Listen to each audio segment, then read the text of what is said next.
Do you want your PC to look like it came straight from a hacking movie?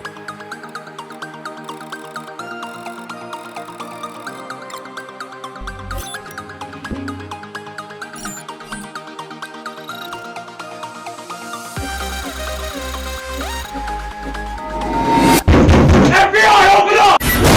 Hold my beer. 3 commands is all you need. Step 1. Download your compatible edX binary package from these GitHub releases.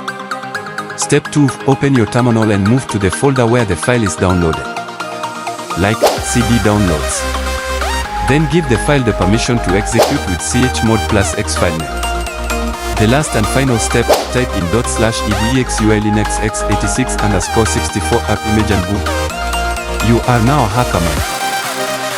But watch out. Now do not try to hack Google with this setup link, bro. I won't be responsible for that.